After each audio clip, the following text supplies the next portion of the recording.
শেষ মুহূর্তে বিপিএলের সমালোচনা করে যা বললেন ডেভিড ওয়ার্নার।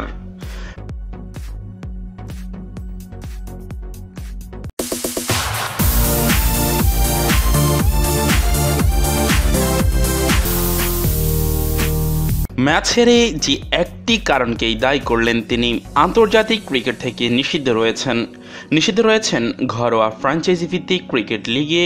বলছি ডেভিড ওয়ার্নারের কথা। যদি তিনি নিষিদ্ধ না থাকতেন তবে কি কোনোদিন বাংলাদেশে আসতেন বিপিএল খেলতে? প্রশ্নের উত্তরটা সকলেরই জানা। তিনি যে কত বড় মাপের একজন ক্রিকেটার সেটি আবারও তিনি প্রমাণ করিয়ে দিয়েছেন বিপিএলে। যদি কাউকে প্রশ্ন করা হয় এবার বিপিএলের সবচেয়ে বেশি পরিশ্রমিক অধিনায়ককে, তাহলে হয়তো অধিকাংশ মানুষই বলবেন ডেভিড ওয়ার্নারের কথা। প্রতিটি মুহূর্তেই মাঠের মধ্যে নিজেকে উজাড় করে দিয়েছেন অস্ট্রেলিয়ার এই ব্যাটসম্যান।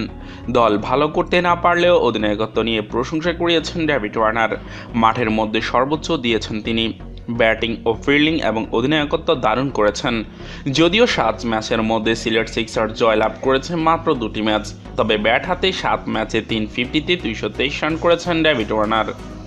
ম্যাচ শেষ মুহূর্ত পর্যন্ত লড়াই করার মানসিকতা, ফিল্ডিং দুর্দান্ত, তৎপর বোলিং পরিবর্তন, কোনো কিছুতে অধিনায়ক ওয়ার্নারকে পিছিয়ে রাখার কোনো উপায় নেই। কিন্তু দলীয় পারফরমেন্সে তিনি অনেকটাই পিছিয়ে। তারকা ঠাসা সিলেট কেন বারবার হোঁচট খাচ্ছে? পুরস্কার বিতরণী অনুষ্ঠানে সেটির ব্যাখ্যা দিতে গিয়ে সতীর্থদের কিছুটা সমালোচনা করলেন ওয়ার্নার। কিছু পরিস্থিতি আমাদেরকে বুঝতে হবে। একটা শেষ হচ্ছে, শেষ দিকে কিভাবে বোলিং করতে হবে এটা বুঝতে হবে। ম্যাচ খেলার সময় কিছু সচেতনতার ব্যাপার আছে। দলের অনেক খেলোয়াড় অধিনায়কের দিকে সবসময় মনোযোগ দেয় না, তবে সন্দেহ নেই সবাই উজাড় করে দেয়।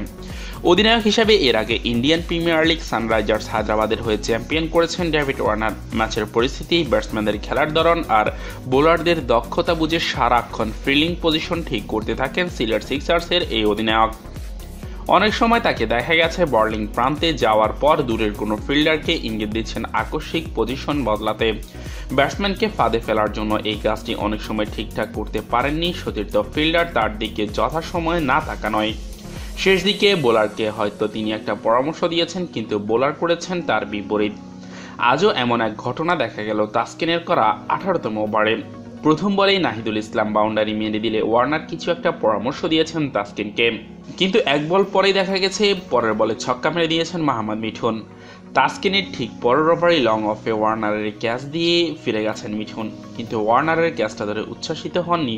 উদযাপন করতে গিয়ে তাসকিনের কাছে আসেননি। হয়তো কিছু একটা নিয়ে অসন্তুষ্টি ছিল সিলেট অধিনায়কের। আর কখনো বিপিএল খেলতে আসবেন কিনা এটা এখন সময়ই বলে দেবে। অস্ট্রেলিয়া ক্রিকেটের যে ব্যস্ততা থাকে বিপিএল আয়োজনের সময়, তাতে ওয়ার্নারের মতো খেলোয়াড় আসার সম্ভাবনা খুবই ক্ষীণ।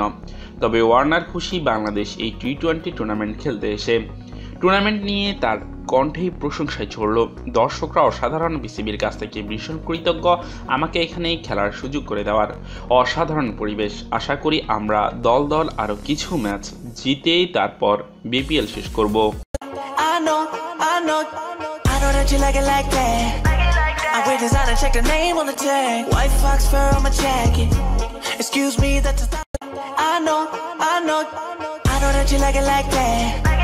I wear designer, check the name on the tag. White fox fur on my jacket.